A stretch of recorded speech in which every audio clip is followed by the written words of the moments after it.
people, while at the same time demonstrating their public good.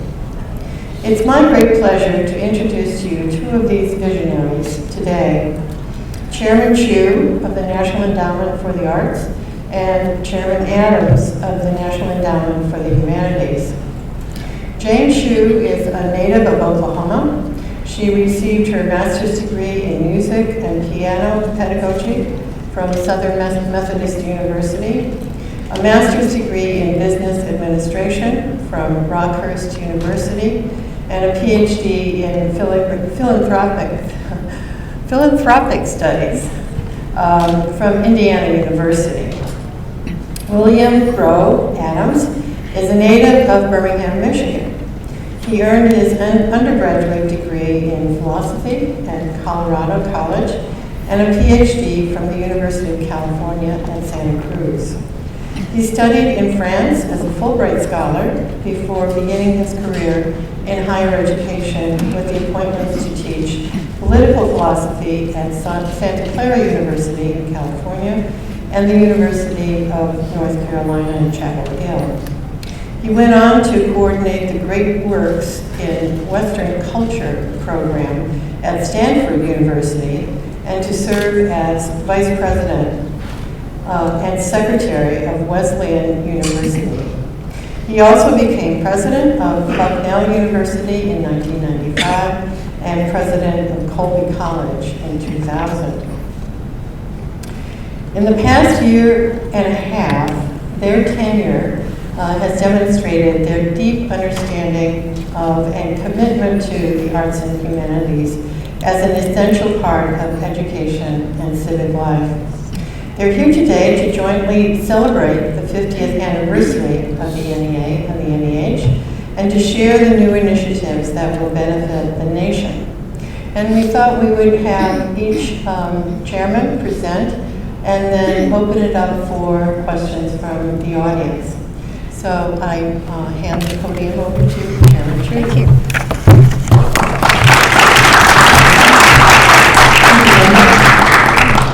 I want to thank the College Art Association for inviting Chairman Adams and me to join you today and for giving us the opportunity to share our vision for the American cultural landscape.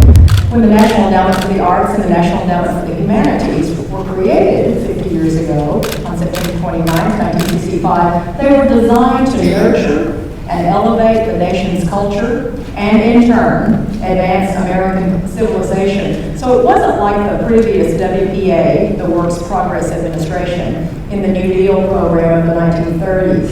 And it wasn't because neither the National Endowment for the Arts or the National Endowment for the Humanities were formed just for economic reasons. These two agencies were always considered to be about something even broader, to nurture American creativity and sustain and preserve the country's artistic and cultural traditions throughout the nation, from the dense neighborhoods of cities large and small to vast rural spaces for all Americans to experience. And America is what it is today because its commitment to pursuing innovative ideas and passionately chasing those wild dreams that enrich us and make our lives worth living.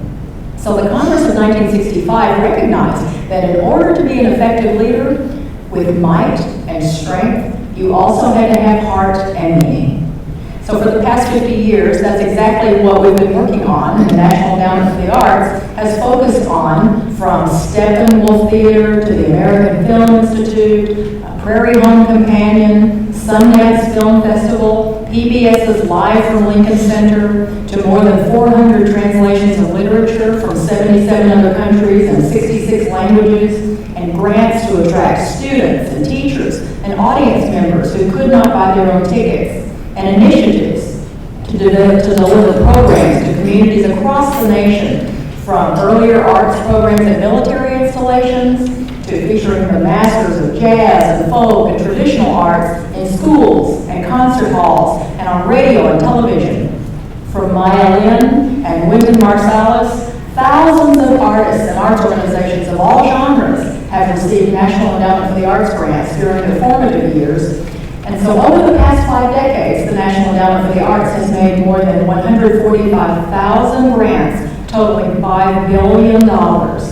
And even though our 50th anniversary is an opportunity to celebrate these once emerging artists and arts organizations that are now world-renowned forces and applaud their contributions to the American cultural landscape, we also want to look forward and explore how the arts can further shape American society over the next 50 years. We already know that the arts are not removed from the rest of society. They're not isolated in some ivory tower. They're all around us, and they touch every aspect of our world, whether we are aware of it or not. They contribute to our economy, they revitalize neighborhoods, they increase our sense of well-being.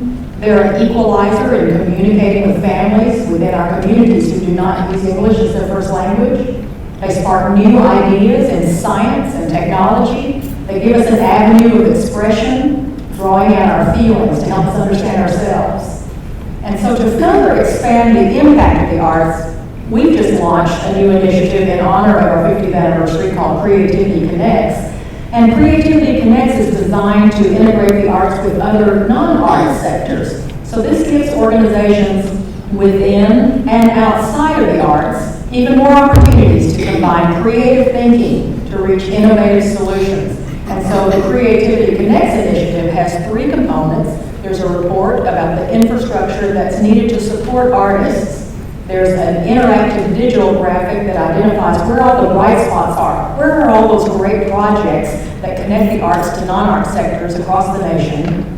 And then the third component is a pilot grant program to support projects that are partnerships between arts organizations and organizations from non-art sectors. And the grant guidelines were just published on our website, so check that out too. So this Creativity Connects initiative is going to help us all understand the valuable impact that the arts have in our lives in ways that we may or may not be aware of. So for example, by partnering with the Walter Reed National Military Medical Center in Maryland, the National Endowment for the Arts has brought art therapies, art therapy, music therapy, and a creative writing program to service members who have post-traumatic stress disorder, traumatic brain injury, and this program has been so successful that it expanded to support service members in Fort Belvoir in Virginia. And following the creative arts therapies, service members have said they can now manage their stress better. Their memory is enhanced. They're able to communicate more clearly. Their ability to manage pain has improved. And family members also noted significant and positive changes in their loved ones. 100% of the caregivers at the Fort Belvoir program said they experienced positive results in the service members who participated in the Creative Arts Therapies program. And one spouse whose husband received treatment at Walter Reed noted that creative arts therapies also heal the family, because as we all know, family life can be very disrupted when a member is in distress. And we want to express our appreciation to the President and Congress, both the House and the Senate, because the National Endowment for the Arts received an increase of nearly $2 million for the Creative Arts Therapies program for our military service members. This is the first funding increase approved by Congress since cuts were made to the NEA budget 4 years ago. So many of us have been drawn to the arts for the sheer joy of experiencing art for the sake of art itself. And we also see a strong relationship between the arts and so many other aspects of our lives. For example, in California, NASA's Jet Propulsion Lab employs artists to help the public better visualize the cosmic concepts such as Jupiter's atmosphere and the challenges of discovering distant planets. And in the United Kingdom, a collaboration between physicians and artists and scholars is exploring how chronic obstructive pulmonary disease can more effectively be diagnosed and treated. So it's time to move away from any notion that the arts are a separate part of society and that some people can participate in the arts and others cannot. As the National Endowment for the Arts looks forward to the next 50 years, we want to show that the arts allow us to reach our full potential. They can instill innovation and creativity and insight into all aspects of our world.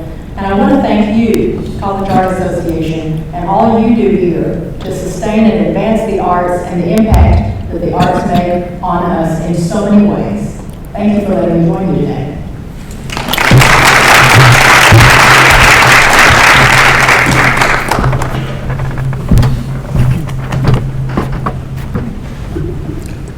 Jane. We're getting pretty good at this. Good afternoon, everyone. Thank you so much for having us here. This is a very important organization to us and to NEA, of course. So it's a great pleasure to have a few minutes to spend with you and listen to your thoughts and questions that will come. Let me begin, as Jane did, by talking a little bit about our 50th through a slight detour. About a month or so ago, many of you saw, as I did, during one of the presidential debates, one of the candidates for the presidency of the United States, in a very public way, made fun of philosophers in making an invidious and unfavorable comparison between and among philosophers and welders, I think it was. This, of course, as a person who was trained in philosophy, caught my attention, as it might of yours. And I was certainly disappointed to hear it. It was also, I thought, deeply ironic, in at least the dimension that it was one of the really great public humanities moments in the history of the United States.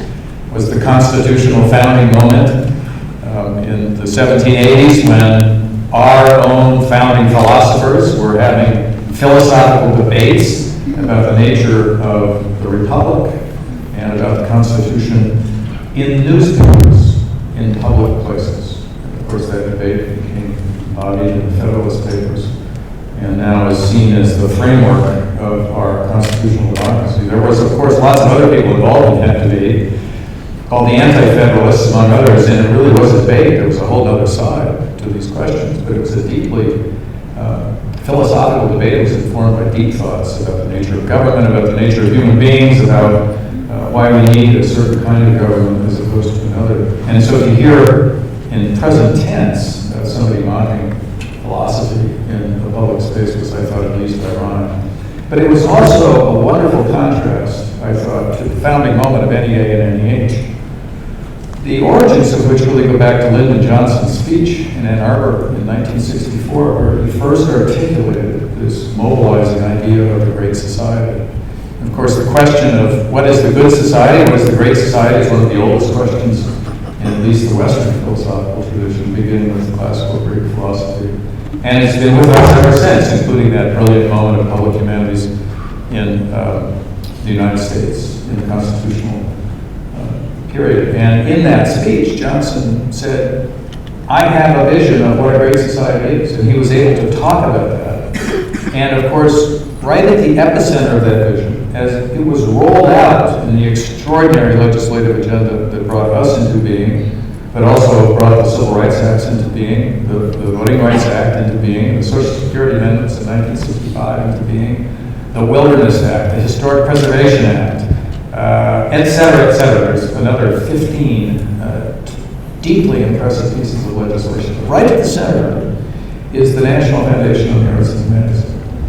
And at least symbolically, in my mind, it represents the centrality of this commitment to the nation's cultural and historical legacy, the centrality of that notion in this broader idea of what a great and powerful society is. As Jane said, the arguments in the founding documents of our agencies talk about the importance of not being just a powerful society in military terms or in economic terms, but having a powerful commitment to culture and to the cultural and historical legacy of the country. And so that was very much a part of that great idea, and the great idea of culture as being central to a great society was at the center of our founding. And I think it's important to point out, because NEH and NEA have always been in part about the financial resources that we bring to cultural organizations and institutions and to individuals.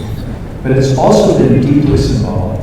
It was symbolic at the beginning, and Johnson very self-consciously made it symbolic. It's been symbolic ever since. We wish we had a lot more money to give away, and we could do that very productively and significantly. But even as we give money away, I think it's deeply important and significant that these two agencies represent still the country's commitment to that cultural sphere. and demonstrate how essential that cultural sphere is to the health and well-being of the society. So across the 50 years, of course, there have been financial resources abundantly committed between the two agencies, over $11 billion and many more millions raised in matches across that time. And that's, of course, helped organizations like the ones represented in this wonderful organization to be better at what they do.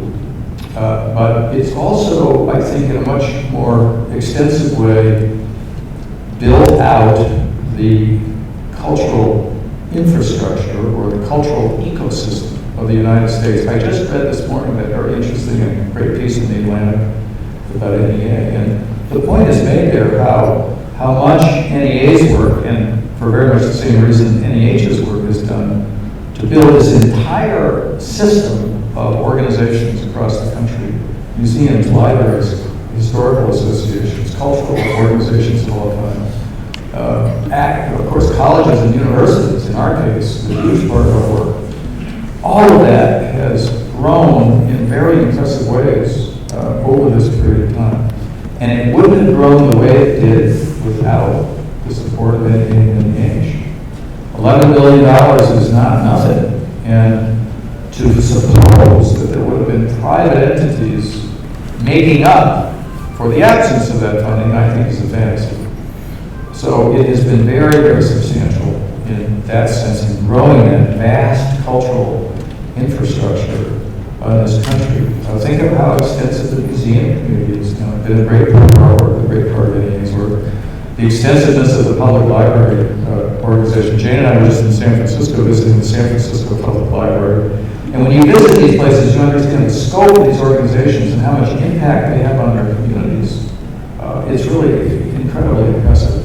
And that whole ecosystem has developed in very, very significant ways over the course of this 50 years. And not only it will continue to develop, hopefully with more money over the next 50 years. We'll see about that. But in any case, these organizations will continue to do that very important sort of blocking and tackling the sort of the fundamental work of growing the cultural infrastructure of this country over the next 50 years. One last note on some things that are particularly important right now to NEH. When I came to the agency, or shortly after we started an initiative called the Common Good of Humanities in the Public Square.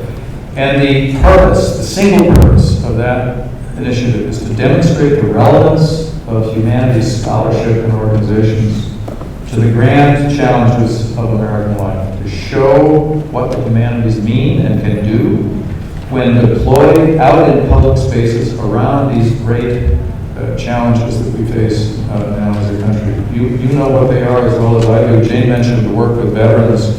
We're doing a similar, parallel body of work for and with veterans, and I think in terms of this idea of grand challenges, closing the military-civilian divide in this country is one of the most important things that we're facing as a country.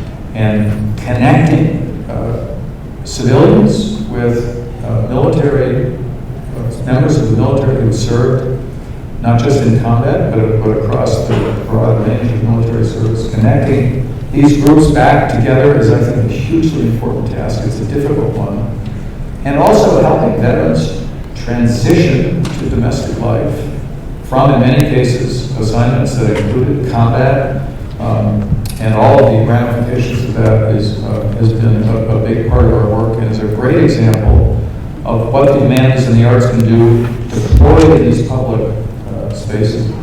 Another area that's very much on my mind, has been very much on my mind, and it's on all of yours probably, is the breathtaking changes we've been witnessing in the technological and scientific sphere and how that changes fundamentally all of our lives. I think the humanities have an enormous amount to say about those changes, including the breathtaking new possibilities that are being arranged for us by the progress of science and technology in the biomedical sphere. Some of you have been reading, and I've become very interested in this area, some of you have been reading about the new gene editing technology that's just been perfected finally, which gives us finally control over the human genome, direct control, very precise control. This is one of the epical moments in human history. And we do and ought to have something profound and important to say about this, because citizens across the country are going to be wrestling with this kind of problem as this technology is perfected and deployed in public places, and it will be deployed. There's no question about that. So we're surrounded by these incredibly challenging, large public issues where the arts and humanities, I think, have an enormous amount to provide as citizens attempt to grapple with these things. So at NEH, we've been very committed to making that a part of our work. It's now being expressed in several very particular ways. We started a research program, grant line, last year called the Public Scholar Program, which is trying to push humanities work out into more accessible forms for broader public consumption than is normally the case with research in the humanities. We had a wonderfully enthusiastic response to that effort. We have just launched a program called Humanities in the Public Square, which is attempting to connect communities through cultural organizations to major issues within the community. You won't be surprised that in the application process for this, we had a lot of applications that dealt with the issue of race, one of the most vexing, troublesome, and fateful questions the country is facing, and where we, frankly, the public discussion thus far hasn't been deeply encouraging to me. I don't know about you, but here again, these are questions about our culture and about our history, and the humanities have a huge amount to offer here, and so this program, Humanities in the Public Square, is trying to organize some of that capacity with respect to communities, specific communities, and the issues that they're dealing with. I mentioned the Standing Together, our veterans program, another sort of expression of the common good. And there are others, but we've got to the point that we're trying to roll this notion out into our grant lines. Meanwhile, we continue to do the traditional work that we've done, and for this organization, that comes most powerfully probably in our support of art history and museums. We continue, I just reviewed this morning a bunch of grant recommendations from the research program. Many art history, art historical projects, some of them deeply innovative and fascinating, some of them involving new technologies, digital technologies. But we continue to do that very fundamental work in research. And certainly the art historical world and the world of art generally is enormously important to us. Our museum program is large, complicated, continues to be a core commitment of the organization. So in that way too, we're doing the blocking and tackling that we've always done in the cultural sector with particularly organizations and scholars committed to art history. So it's an exciting time. One last note, and it is very relevant to NEA and the work of NEA. As I travel around the country, and I'm sure Jane senses this too, the one really concerning takeaway that I come back with always to Washington is the very clear erosion in our educational sector with respect to the commitment to the education of the whole person, which has been putting enormous pressure on arts programs in schools and colleges and universities and on the humanities. This is not an old story, but it's a well-told story. You'll understand its meaning in your own particular places. But I think as an organization and as NEA and NEH think about our obligations, I think one of the most important things we need to do is to be pushing on this question of the fundamental importance of liberal learning in all our schools and making sure that our aspirations for education are built on that foundation. Without that foundation, it's very easy to let the humanities and the arts drift. So we've got to get back to that conversation about the meaning of education and our aspirations for education, because that's where the arts and humanities are so fundamental to the broad picture of education and the future of education. Thank you, it's great to be here. I'm delighted now to take questions from Jim.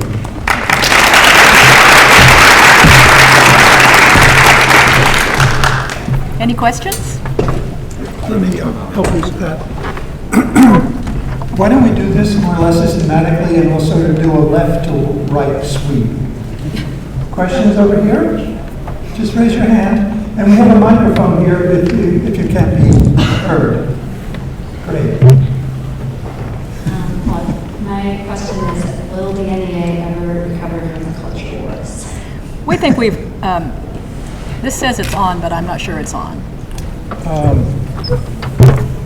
We should be a little louder than that. Yep. Is it green?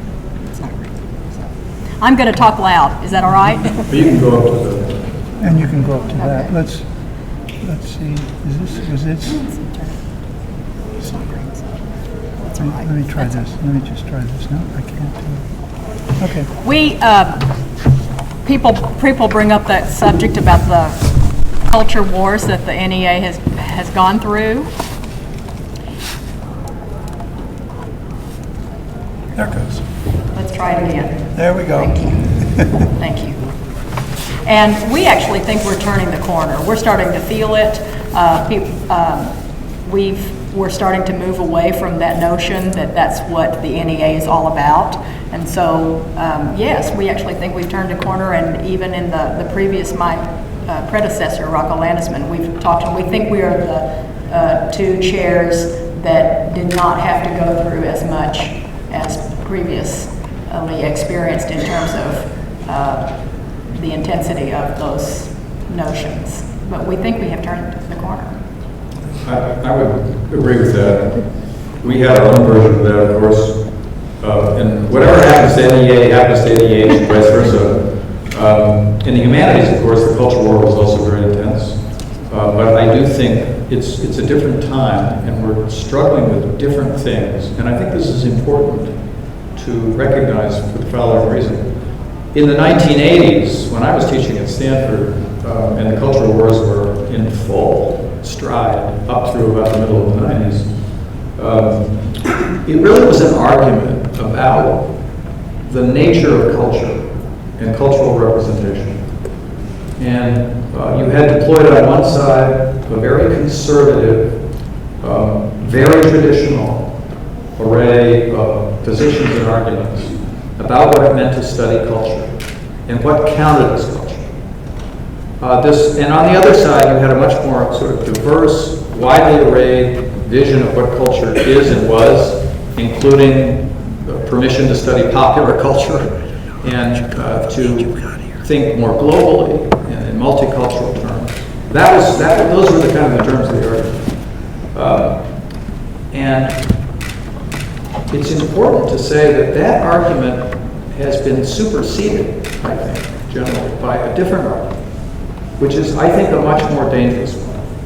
And the argument is not about the value or nature of culture. It's about whether or not the arts and the humanities have any significance at all. And whether in the time of STEM and in this hyper-technological reality world, they have meaning. I think that's a much more difficult argument in some ways. It's not as dangerous, maybe, particularly for the agencies. But it's a much more fundamental issue, I think. And maybe, as I said, one that carries much greater risks, because now we're seeing in colleges and universities and schools, as I said, the erosion of this idea that classical or progressive, whatever vision of culture you have, whether that really belongs centrally in the educational experience. And so, I think Jane's right, but I think something else has appeared, which marginalizes in a different way the arts and the humanities, and I think that's very worrisome. Another question, please. Have there been opportunities in the last 5 decades or plans for the future for each of endowments to collaborate on projects? We meet actively, and we think that we are twins, but not identical twins. We are fraternal Separated twins. at birth. Separated, right. So it's where, because we have such similar mindsets, but we have wildly different projects in a lot of ways, but they are so aligned that yes, there are all kinds of opportunities and have been opportunities. For example, as on a practical basis, we have a strong partnership with National Science Foundation, three of us, the three entities, National Science Foundation, National Endowment for the Humanities, and the National Endowment for the Arts, where together we have said, because we've seen such the world becoming a mashup, you know, gone are the days where, specifically to the arts, when I was trained in the arts, it was about sequestering myself completely away from people. I didn't want to get tainted by what anybody else thought in order to evoke my best creation and my best processes. What I like about that part of it is it allowed me to really learn about the purity and the integrity of my own expression. So I don't want to give that part up. But what I love about the mashup that's coming now in society is that art is different kinds of art are joining together. Sometimes you'll see exhibits in museums that are performance art just as much as a visual art installation. Sometimes you'll see an orchestra playing a composition that has video that is not accompanying it. It is part of the original composition, and without the two entities together, the piece would be nothing. It wouldn't just be an orchestra piece with some side accompaniment. So there are mashups within the arts, within the humanities, and then there are mashups across sectors.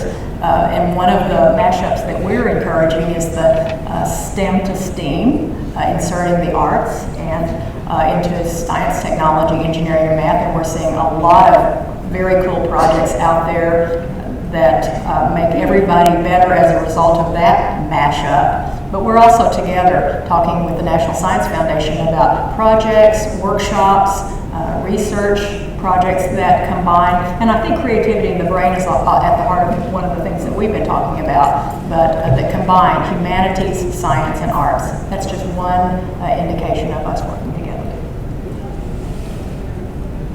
Yes, please.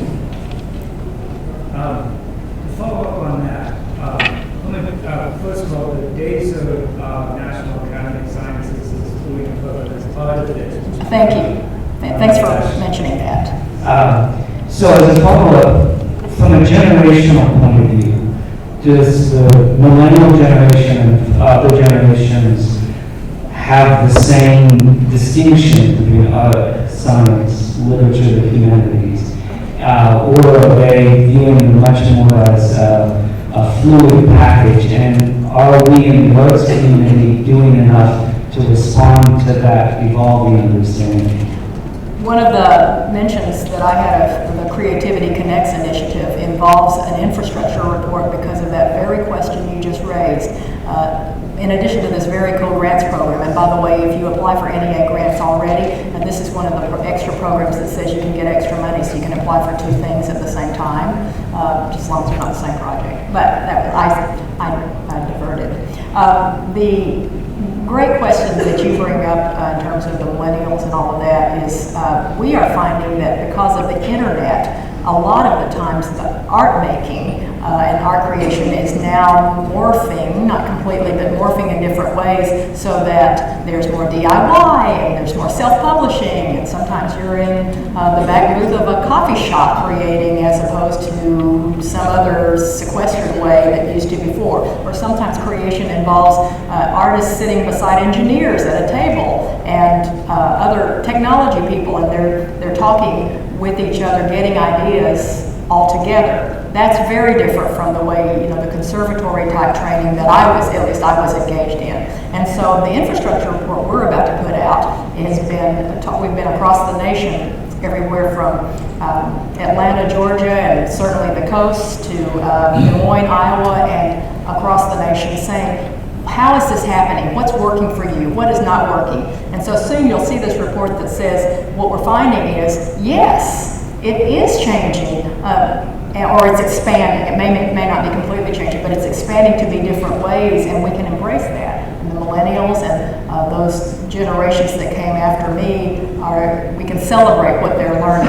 And we'll find out that it isn't just about, so the question really is, well, what do you need to make your most successful artistry happen. And we're finding, we'll know soon, but we're finding that it isn't just about money. We all say, oh, we need more money, but we're finding more things, like artists need more networks to be able to, they need to understand how to market in a different way. They do a lot of DIY now, a lot of self-publishing that wasn't happening certainly when I was big. So stay tuned for the report to come out this summer, because we'll probably be able to answer that in a very practical way.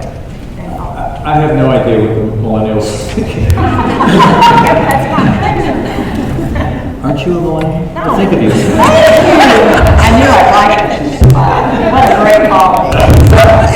But I've been involved in the conversations at the National Academy about the integration of STEM and arts and humanities.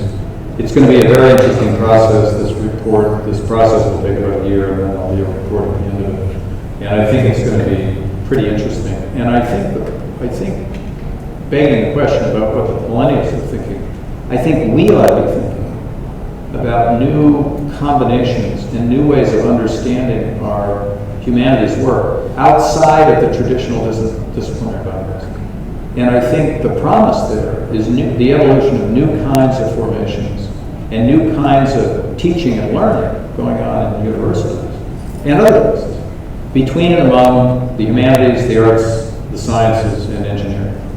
I think the possibilities there are enormous, but we're just at the beginning of that exploration. And I think we need to help lure humanists out of these conventional disciplinary arrays, which really come from graduate education, right? They come from the way people become professors through graduate training, and they go back and they reinvent the subfields in all the disciplines. But I think we need to promote innovation in the curricular sense, and then we need to be encouraging the training, different kinds of training for doctoral candidates at the PhD level, so we can transcend some of these traditional disciplinary areas, because I think it's clear that those very technical disciplinary combinations and disciplines are not thriving in the way they once did. And so I think part of what we have to do by way of reinvention is to journey out into these new kinds of integrated connections. And it's going to require humanists to do a somewhat different kind of work. But I think it's very exciting and it's very significant. To echo what Chairman Adams said, we mentioned we were doing some roundtables on this very question in Des Moines, Iowa, where I met a printmaking professor from the University of Iowa who had been reassigned to teach art to engineering majors, because the University of Iowa now has a requirement that engineering majors must take art classes to graduate, because they're now seeing the mashup of the creativity coming together. That's only one of William and Mary College of Business School requires its graduate students, speaking of graduate, to go into an arts lab to solve their business problems. And I've seen the arts lab. It's filled with art supplies and all of this great stuff that artists would drool at. So I think there's a movement toward that, like Chairman Adams said, and we can encourage that even more. Lady back there? Yes. Yes, hello, and thank you both. My name is Dorota Love. I'm a professor at the Honors College of Florida Atlantic University. And to dovetail on what you both have been speaking about, for well over a decade, as I've been there almost 12 years, the type of interdisciplinarity that goes on in our college has launched a lot of students in their profession. For one, myself, I teach, of course, honors Audubon, which I am teaching with a scientist, a zoologist. Yeah, that's good. Okay. I teach honors art and economics, and I'm teaching, and Jews feature prominently throughout that particular class that we teach. I teach with Dr. Matei, art and business, art and the graphic novel. I teach with people in literature. So, and now I'm really being sought out by my other colleagues, especially in the sciences, because they're beginning to see, like I've been touting for many, many years, that art is not solely about production. It's about observations and ways of seeing, borrowing John Herbert's title. And what they have noticed is that their scientists and students that are going into the medical profession are understanding color, design, and patterning that they find in cells, that they, as they're looking through the microscope differently. And it has allowed them to, with that education, make other deductions and other discoveries. That they might have missed earlier had they had only one perspective at a time. Exactly. So this has been going on for almost 12 years since I took on the job teaching here. Segue to the millennials. I have an idea of what some of them are thinking, and sometimes it kind of scares me. And it scares me in a way that, and it was a question that I can't remember being reported that posted to you, Dr. Chief, but it was about the pervasiveness of the arts that was around us, the design and the pattern, the color and everything, that people don't notice. And so I bring that up, but for them, they've been born into society where everything is here and now. So it's hard for them to pull out the idea of what it is that gets us to that point, what it is gets us to these patterns and designs, these colors, that's the stuff. So that's part of it. The other part of it is they're conflating the word liberal, unfortunately, with politics. Because they see liberal education, and it's not just them, it's their families. And they can't quite understand the history that makes liberal education what it is. And I'm trying to, and my colleagues trying to explain it to them, but they're still stuck with that soundbite that they heard somewhere.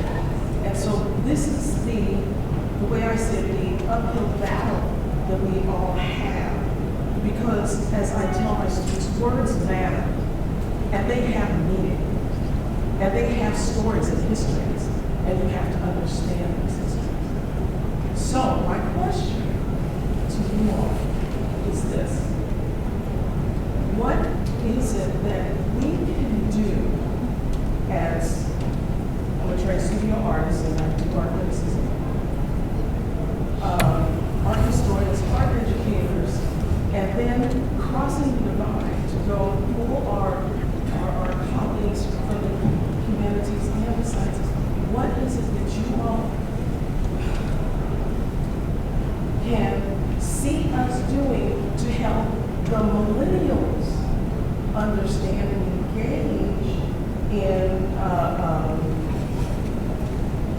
trying to pull their education together in such a way that I'm sorry, I'm struggling for the words of my apologies, but to see that the arts and humanities matter, that it's not solely business, because once business entered the educational system, it's no longer about education. It's about jobs and not about thinking. Thank you. Thanks very much. Please. You want me to write you? So, I would like to respond. yeah, so what I loved about what you said is not just what you said, but I loved how you said it. And so from one of the things that come to my mind on just an immediate response is I loved, you did two things when you were explaining this. The first thing you did is you set a context. And we tend to forget that context is a very, very important, needed piece of information in order to help make us our very best decisions. And we also need to help us understand that the old days, that means my days, of training where the leaders in the communities were ones who were identified, or leaders in an organization were identified as those who knew a subject matter so well Well, they know everything about this particular subject matter. They were identified as the leaders. But we are now training leaders, and the society is becoming this place the way where a leader now is one who, great if you know a lot of information about a subject, nothing wrong with that. But the leaders of today and certainly tomorrow are the ones who are going to be able to synthesize different perspectives, and sometimes, and many times, and maybe most of the time, these perspectives are going to be different from each other. I was born in Oklahoma. I grew up in Arkansas. My parents are from China. We spoke different languages they wanted me to assimilate. I grew up in a bok choy corn dog house. And so I learned to navigate through perspectives that were opposing each other, understanding that you cannot force fit people to be everybody to be exactly like they are. You can honor, and there are different ways to do it, but you have to be able to have the skills of synthesizing the different perspectives. The arts are great at doing that. There are moments when we're learning about creativity where you must suspend judgment in order to take all the information in before you figure out how to navigate through it or create whatever it is you want to, or express yourself. And what you're doing is you set the context for that, but you also help us understand that there's something far deeper. But the third thing is we need to all move away from a mindset that says if it's this way, that means it can't be that way. If it's either this or that, and have a both and mindset. We can celebrate the jobs that we get in the arts. In fact, we want to show that because frankly, it shows that we have a formidable presence, and it shows to people who really haven't delved into the arts as much as we have, how present we are and the contributions we can make. But it goes deeper than that. It's all about learning to be. And the way you've expressed yourself and encouraged people to do that, I think that how is just as important as what you do. And maybe it's how we teach that we need to emphasize more than just the end result. That's my off the top of the head thought. Yeah, I agree with all that. I would just put it slightly differently in the sense that we shouldn't fear the argument or the demand that education, and liberal education in particular, be useful. We have to expand the meaning of useful. And in the following ways. I had a lot of experience doing this as working at a liberal arts college. The fact is we are preparing students, in William James' wonderful phrase, for the conduct of life. The conduct of life involves many things. It certainly involves the professional realm. And there I argue, I think we all would, that the humanities and the arts are profoundly useful to professional life and challenges in ways we could define quite precisely. But we don't just live in the profession. We live in the vast sphere of our private lives, which is full of miraculous things and extraordinary challenges. But we also are citizens of a democracy. And we have to be attaching this educational notion and our educational aspirations to citizenship, as well as private, the existential domain, as Danielle Allen calls it, and to the professional domain. You can't have citizenship, you can't have democratic citizenships without a grounding in history, without a grounding in principles of liberal democracy, and I think increasingly in this country without a grounding in cultural literacy. So it's hard to find a person who will say they don't care about citizenship, civic life, and democracy. If you really care about those things, you've got to come back to the notion of what are we trying to do globally in the educational process. One of the things we're always trying to do is create citizens with these particular capacities and skills. We're also trying to create professionals who are capable and who have capacities across a range of skills, not just whatever very particular technical skill. We want people who can read, who can write, who can think, who can talk, etc. And that's professional. I know, you know too. Those are hugely valuable. And not last but not least, there's the existential world where the challenges are deep and many, the joys are deep and many, but but we all benefit from the reflected truth that arts and humanities provide. So the reason I love the idea of STEAM, but I think it only goes so far. I think we need to get back to arguing about the fundamental purposes of education. So I don't want to just append the arts or the humanities to STEM. I want us to be thinking about talking about the fundamental aspirations that we bring to the educational process. And it's got to include all those things. I'm sorry, I know the problem, the word liberal is, vexing for some people. You said words have histories. There's a long history to the word liberal in the educational context.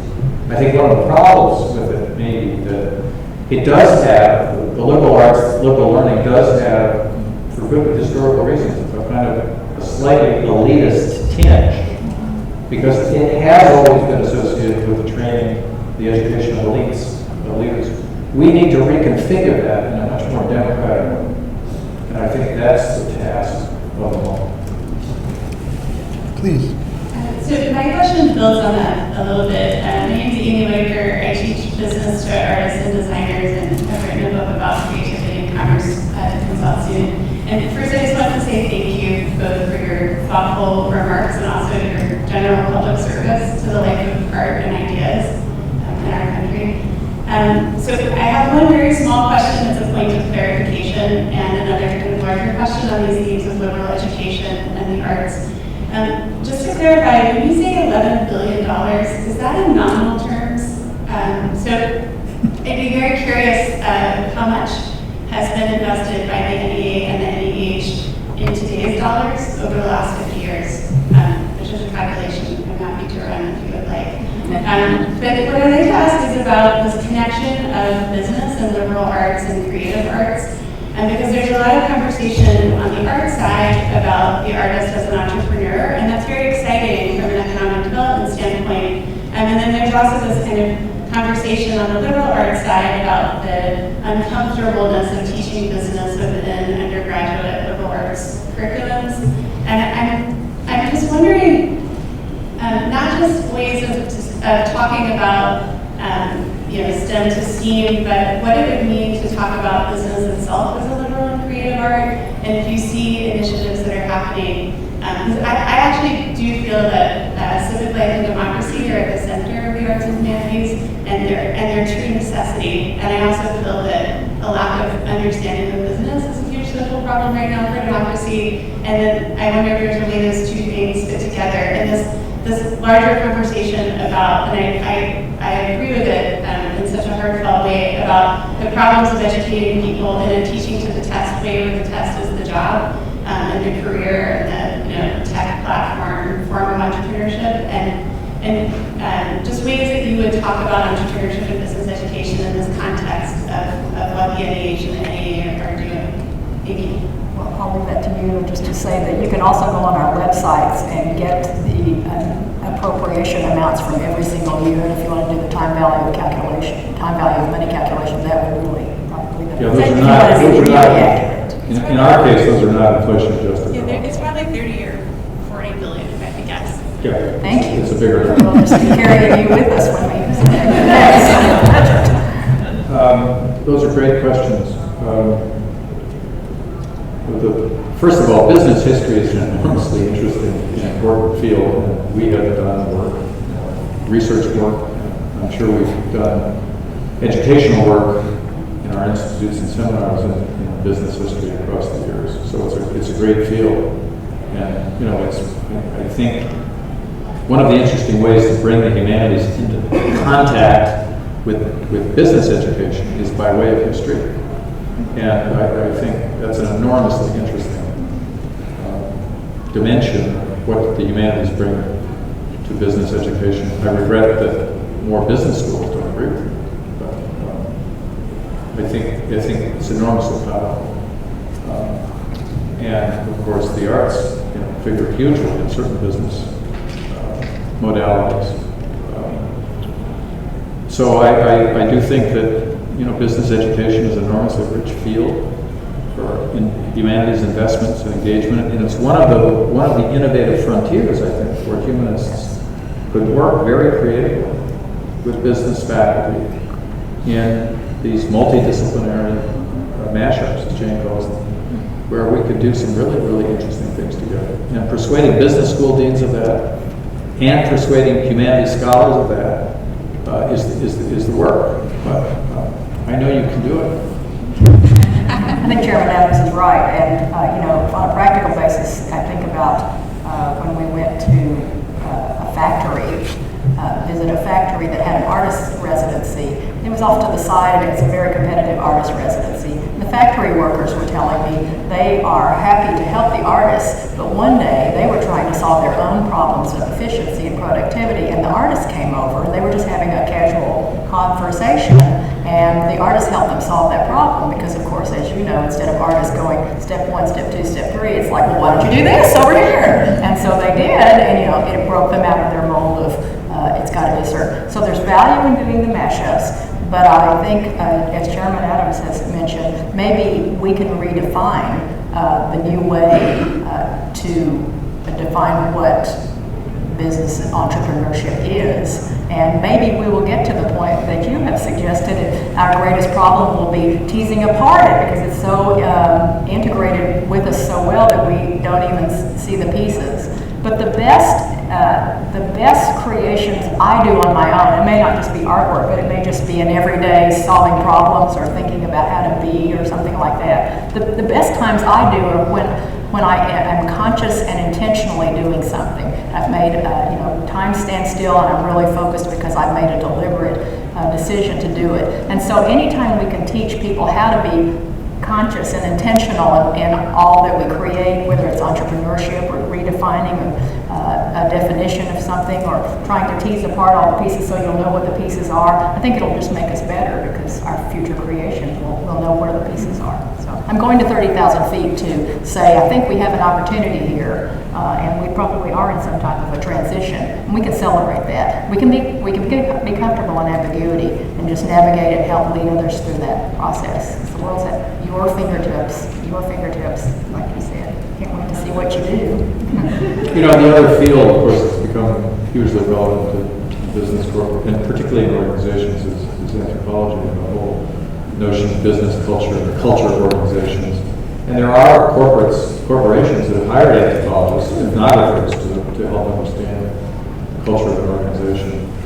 So that's kind of making its way, you know better than I, into the business education world, but there's certainly much further we could go. Culture is our space, right? We own that place. We have time for one more question. Anyone? There's one in the back. There's one. There's a couple. Want to take them both? So I think everyone here agrees with everything that you're saying, and we're doing as much as we can in our own spheres, whether as faculty or museum people or whatever.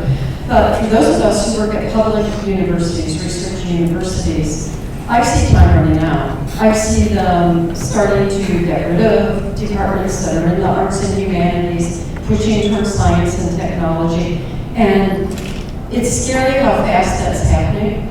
And I'm just wondering what we can do in terms of stopping that, or if there are advocacy efforts out there that we should be taking part in. Because I just see it coming down from one state to the other.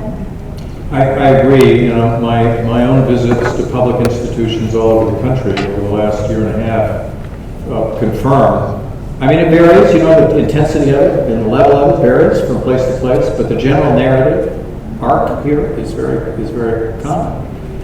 It's tough, and one of the tough things about it is that I've talked to administrators at these big institutions who do understand the value of liberal learning, but are locked into the system where the accounting system, the way colleges and universities account for resources and the application or the distribution of resources, the pressures from their state legislatures, the pressures from the public generally, and all of those things combining make it very, very difficult to hold the line.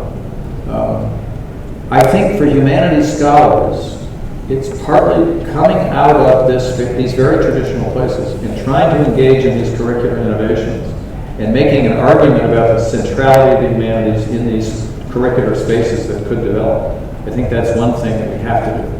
I think we also have to encourage administrators to make the argument, to not to abandon that field. And every time I go out, it's easy for me to say, I suppose, but I do make this argument that the central administration in these places has to be making this argument about the fundamental importance of liberal learning.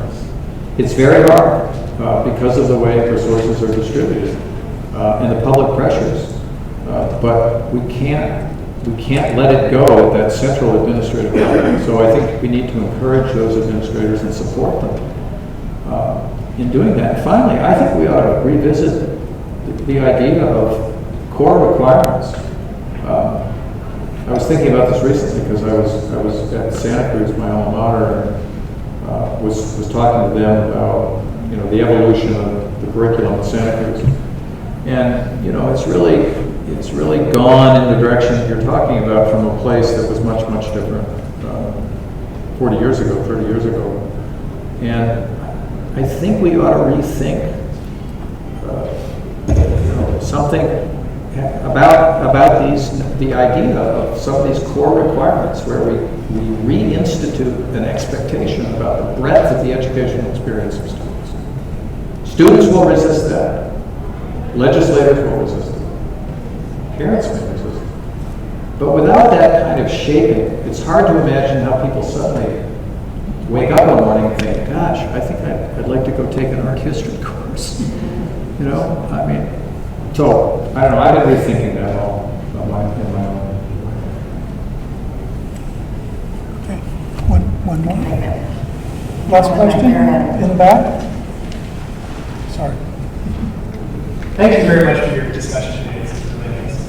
I'm a PhD student, fellow at the American Art Museum, and I study the history of public sculpture funding and public art funding. I actually want to ask about a different, more contemporary topic. And that is a current intersection of culture, art, technology, certainly, and that is games and gaming. I think it's a field that is often easily dismissed. There's certainly a big generational divide, but it is a huge part of current culture. The industry makes more than Hollywood, more people spend money on it, and it's hard to see that do anything but grow and grow and become more and more significant. I'm wondering what you see as what your organization's what sort of responsibility you have in this space and in this area, if any, and how that might be addressed in the future? Well, we do a survey of public participation in the arts regularly. It's longitudinal. And the last survey found that 3/4 of all American adults, that's 167 million American adults, participate in the arts first through digital. And so we're finding something that I guess we all know it because everybody looks like they're having a prayer meeting looking down the page. But when I talk about involving in the arts through digital, it's the creation of videos and all kinds, and it's also creating photos in all kinds of ways. But digital is at the heart of it, and you're right. So in terms of your question about do you have any role in that, we do think we have a responsibility to represent at the National Endowment for the Arts what American people are doing because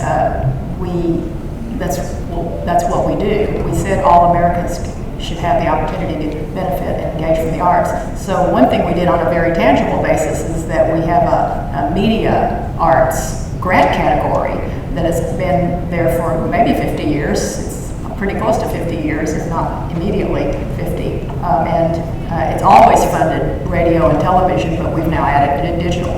So yeah, that's the first step. And we have a new digital person who's our new director. Talk with her. There may be, in fact, feel free to contact her. Her name's Jax DeLuca, and talk about this because it always makes us better as we understand the overview of how people are participating in the arts in so many ways. But yeah, absolutely.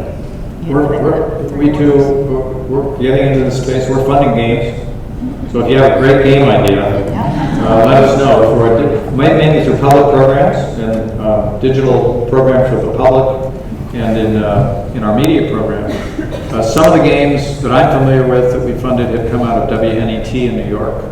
One of them is a very interesting game about immigration. In the 1890s in New York, it follows a young girl through her early life experience in New York, and there's been several in that genre that NEH has funded, so we're very interested in the space, and we'd like to see, I think, more robust and more applications, because we're very aware of the significance of it. I agree completely. It's a great way to tell historical stories, narratives. Creativity, you should see what some of the people are doing.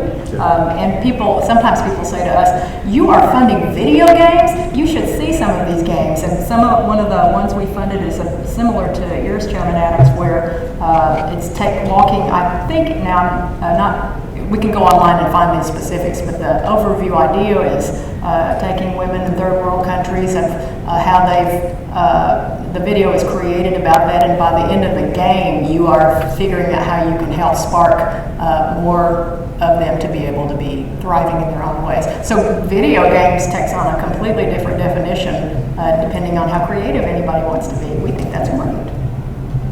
Thank you so much. Chairwoman Chu and Chairman Adams, thank you so much for joining us.